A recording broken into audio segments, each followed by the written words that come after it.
I can guarantee you are warming up the wrong way. And the way I know it is if you've been experiencing things such as you do those 10, 20, 30, 40 minutes, an hour's worth of vocal warm-ups, but when you actually go to perform, your voice still croaks right when you get to the high notes and the part of the song that really matters.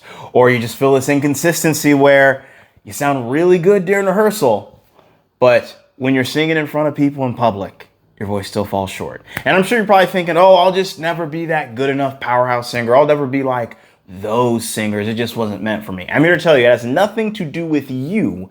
It is just you have been taught a very, very ineffective method of what warming up is. My name is Isaiah Harris. I'm a vocal coach. My average student starts singing higher in just as little as 2 weeks and adds nearly a full octave to their range in as little as 2 months. And in today's video, I'm going to show you a 7-day vocal warm-up routine that is going to actually get you results and virtually guarantee that you achieve all your singing goals. Okay, let's get into it here. So for us to really understand the right proper warm-up routine to do, we first really need to understand the things not to do and what is hurting you so that we can avoid that at all costs.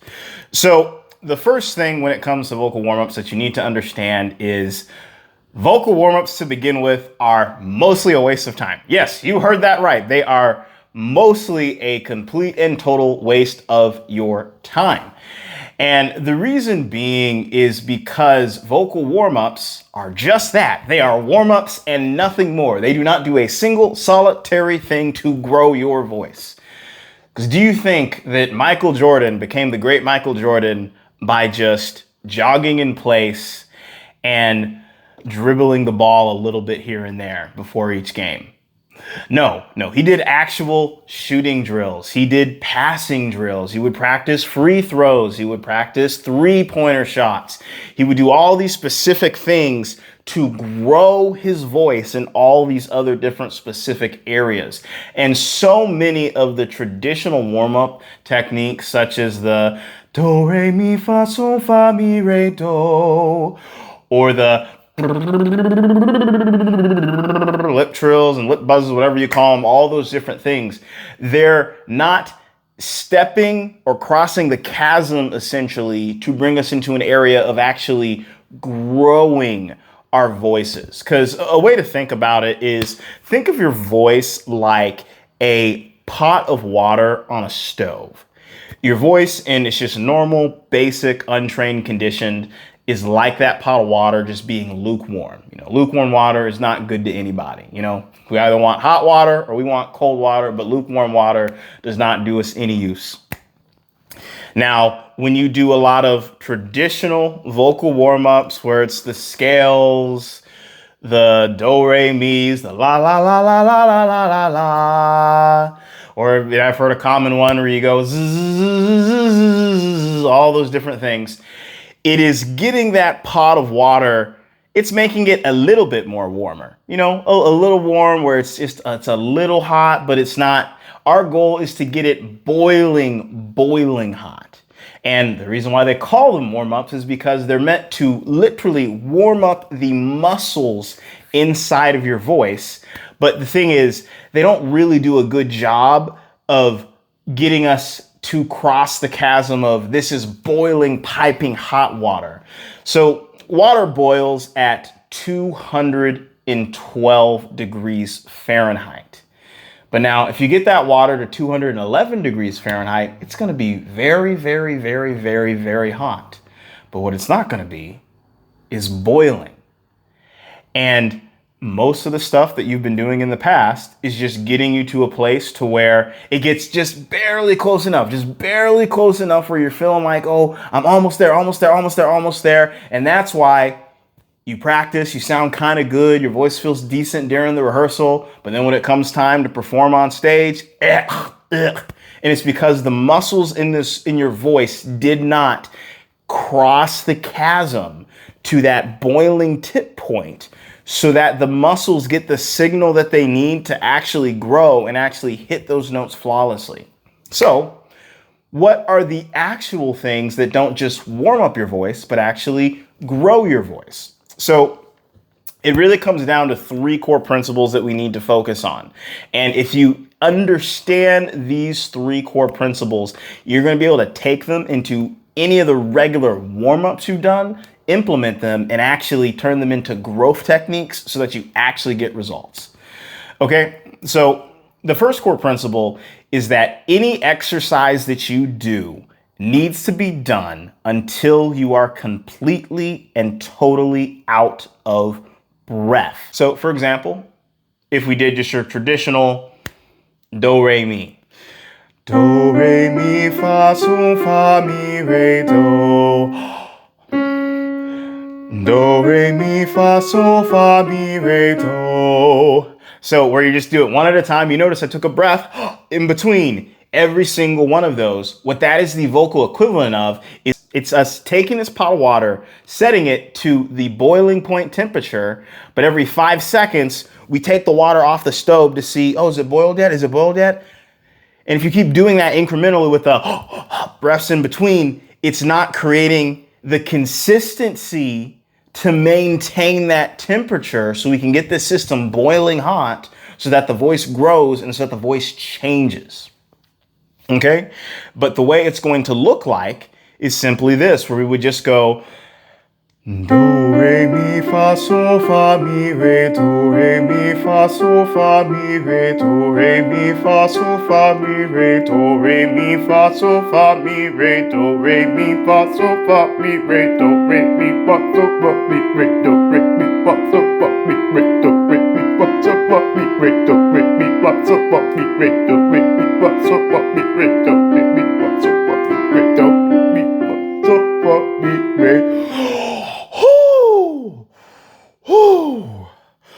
All right. You see, I did that back and forth until I was exhausted out of air. Exhausted out of air. And you'll notice towards the end, as I was running out of air, the quality of what I was able to produce in my voice, it started to go down. That is a good thing because it means you are stretching the muscles of the voice, or you are getting that boiling water hot and the movement going on inside of it to be a high enough temperature so that the muscles can grow. Because the voice is a muscle just like any other, and you can think there's a lot of fitness principles that also correlate with singing principles. If I don't push myself past my limits in the gym, my physical muscles will never grow. If we're not doing an exercise until we are totally out of breath, our vocal muscles are never, ever, ever, ever going to grow. And that's why I see so many people staying in the exact same spot they were in 1, 2, 3, 4, 5, 6, 7, 8, 10, 20 years ago, or even sometimes having a decrease in progress. I've had so many students come up to me where they're like, oh, hey, Isaiah, I'm looking to get some help with my singing, but I noticed like I can't hit notes anywhere near as good as I used to 3 or 4 or 5 years ago.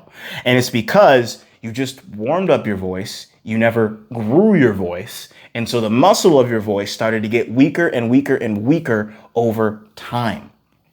Okay. The second principle of warming up is movement, physical bodily movement.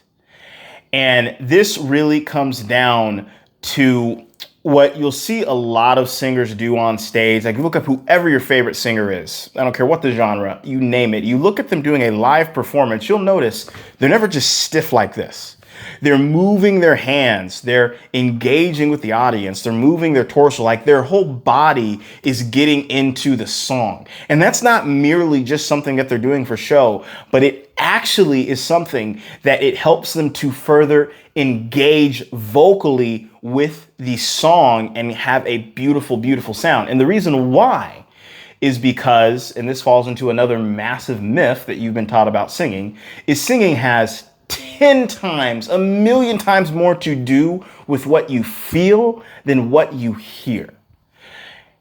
And you can think of it kind of like this. Do you have the ability to physically see or physically touch your voice? No, you don't.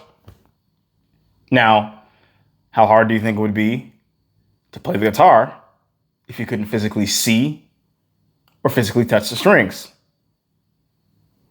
How hard do you think it would be to play the piano if you couldn't physically see or physically touch the keys?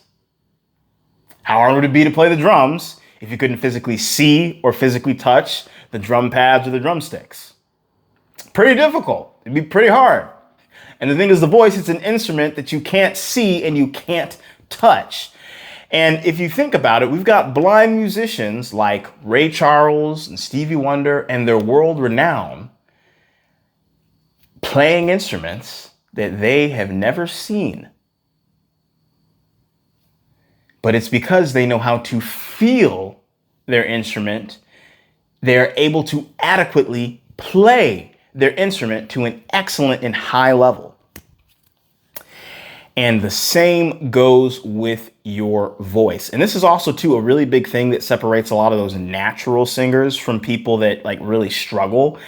And the naturals, they won't tell you that they're doing this because they're not even aware of it. But anyone that's really a naturally gifted singer, you'll notice they have a lot of physical bodily movements whenever it is that they sing. So how do we incorporate this physical bodily movement into our voice? Well, it is simply by engaging physical hand movements, whatever you feel is natural and congruent to you while you're doing an exercise or even while you're singing a particular song. So it's going to look a little something like this. So if we were doing just our regular standard general vocal warm-ups, and I won't be able to play the scale fully because I'll need to use both hands to kind of show you. But if we just did one note at a time on a do, re, mi, fa, sol, fa, mi, re, do. That's just the normal way. But if we really physically engage our hand movements with this and literally almost mentally think that there's this aura and this energy that we're shaping with our hands as we're singing, where we go do, re, mi, fa, sol, fa, mi, re, do. Do, re, mi, fa, sol, fa, mi, re, do. Do, re, mi, fa, sol, fa, mi, re, do. And for this round, I did it with different breaths in between so that we can go at a little bit slower pace. But really, try doing this without any breaths in between whatsoever, stacking what we did previously, but with the physical hand movements, almost pretending like you're a superhero in some sense, and you're taking this kinetic energy and shifting it into the song. I know it sounds crazy. I know it sounds woo. I'm not one of them woo-woo psychedelic meditation guys. I think a lot of that stuff is just a bunch of garbage. But this, it truly, truly helps your mind and your body to get on the same page so that your voice can express everything that is inside of your heart that you've always wanted to express. Okay? Another way that you can also to apply this is when you're singing a song itself and doing that song in multiple cycles until you're out of breath and adding in hand movements for that motion. So for example, if we go, fly me to the moon, let me dance among the stars. Fly me to the moon, let me dance among the stars. Fly me to...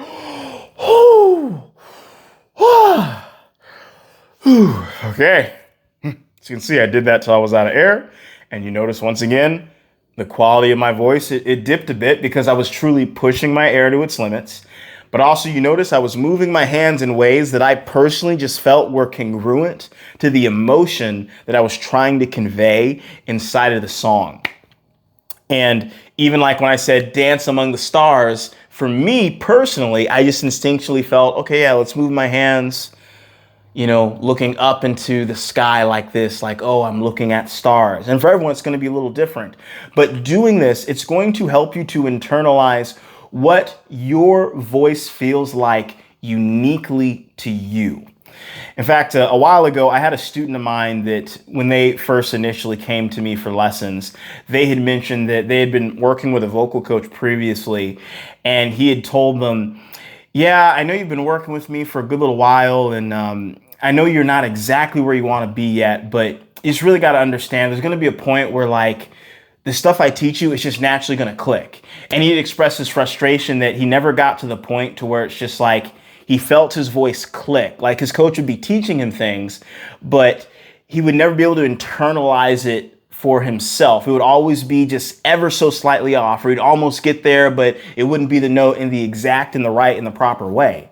And then when he started working with me, I had really explained to him that that clicking that he was missing was it was him learning how to feel the unique nuances of his voice. Because I could teach you how to hit a certain high note. I could teach you how to do riffs and runs and vibrato and all those other various different things. But if I don't do it in a way that gets you to feel what your body feels, okay, this is what good singing feels like, unique to John, unique to Cheryl, unique to Sam, unique to Sally, it's never going to compute into your mind to make you have that, oh, it clicked moment. And I remember it was shortly just after, it was about a month or two of us working together, he'd expressed to me, it's like, yeah, Isaiah, I'm literally feeling this click in my voice. Even like my other bandmates are saying they're noticing an improvement in my singing. On top of that, he ended up adding, it was about like 8 or 9 notes to his high range, all because he learned the unique way to feel his voice and the unique way to apply all of those various different concepts. By the way, if you're liking this video, be sure to hit that like and subscribe button and turn on notifications so that you can see even more of the great content that we are going to continue to put out for you. All right, so the third principle to effectively warming up is understanding that connection is always better than separation. And what this essentially means is any good singer has what's known as a connected voice. And a connected voice is where you can sing a high note, but it still has the same meatiness and weightiness of a low note. Or you could sing a low note, but it still has the same vibrancy and height and energy of a high note. And another thing that traditional vocal warm-up exercises really mess up on is they focus the majority of it on solely just separation. Because what we did earlier to where we did, if we go, do, re, mi, fa, sol, fa, mi, re, do, re, mi, fa, sol, fa, mi, re, do, re, mi, fa, sol, fa, mi, re. Even doing that so out of breath, that's really good. But what actually would be even better is if you did it on a nice octave slide so that you are rapidly connecting all of those notes to where if we go just a simple, even we don't even need to do the do, re, mi in there. We can literally just do a simple basic hum on an octave slide until we are out of breath to build more of that connected voice that I talked about. And also this is where that elusive find your mixed voice comes from. So many coaches will say, oh, sing in your chest voice, sing your head voice, sing your mixed voice. Doing this is going to help you to actually unlock that consistently to where we'll simply just go,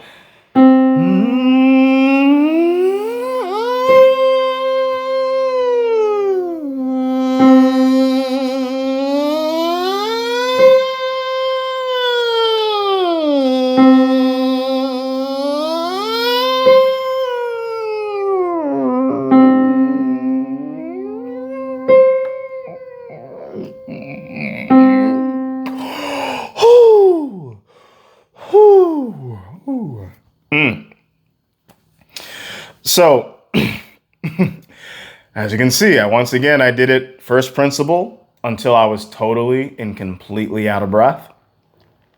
And I also did it with the other principle of making sure that we're having this in a nice and connected and solid way.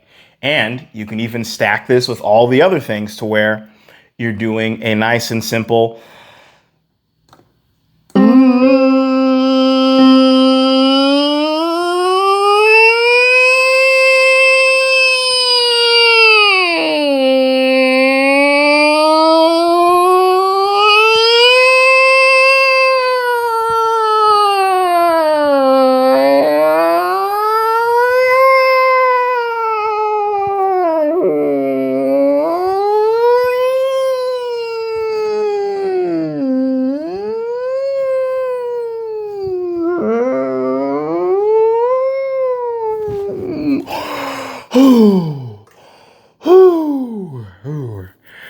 Oh, man.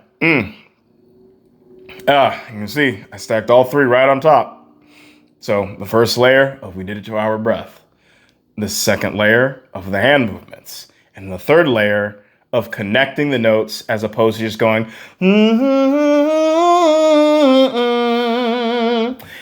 So one way that you can think about why this connection aspect is so effective is really think about it as it's kind of the teeny tiny domino that's going to knock down all the other bigger dominoes of your singing problems, as opposed to when you just break it up into chunks like that's the equivalent of you just literally plucking out one domino at a time. You got like 100+ dominoes all stacked right next to each other when you literally just had to do one connection in one fell swoop where we go.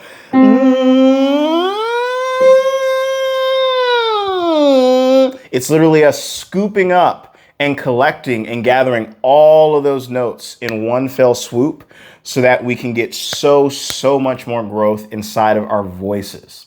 By the way, if you've been loving this training, be sure to check out my free training in the link below that goes over the 3 biggest singing mistakes that hold so many singers back. It's going to go in even more depth on all of the other major mistakes that you're making with vocal warm-ups and really how to use those so that you can effectively finally start putting out songs that you're proud of, having gigs that you're proud of, and just an overall solid singing career that allows you to fully have the impact you know that you are meant to have in this world.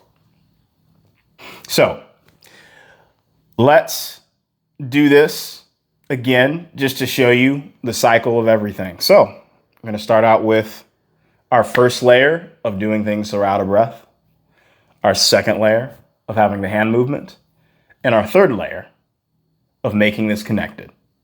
Okay? So 1, 2, 3.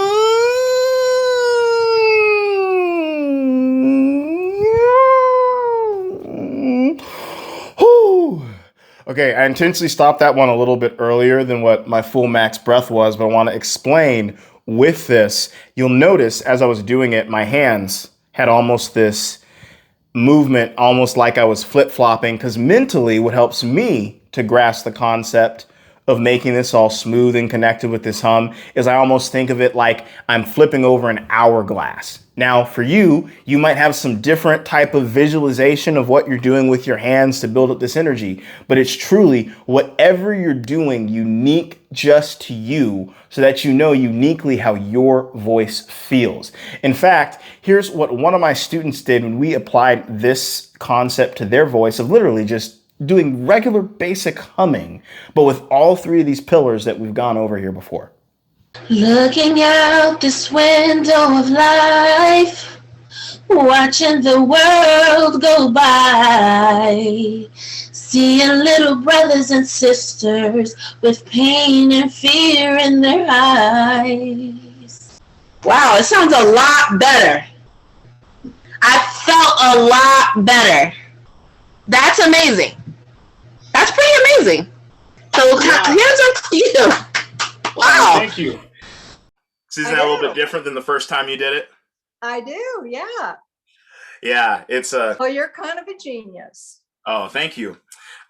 So, as you can see, good singing and really getting your voice to grow, it's about just these little slight little tweaks on the stuff that you're already doing. I promise you, if you practice this every single day for 7 days, if you're just doing these hums with this movement until you're out of breath, and also applying that to your songs too, where you'll chunk up small parts of the song and do it back and forth with movements until you're out of breath, you're going to see so much freaking growth inside of your voice. So once again, be sure to check out the link in the description for that free bonus training that goes even more in depth on everything we covered in this video. And also to be sure to check out the other video here that YouTube is recommending.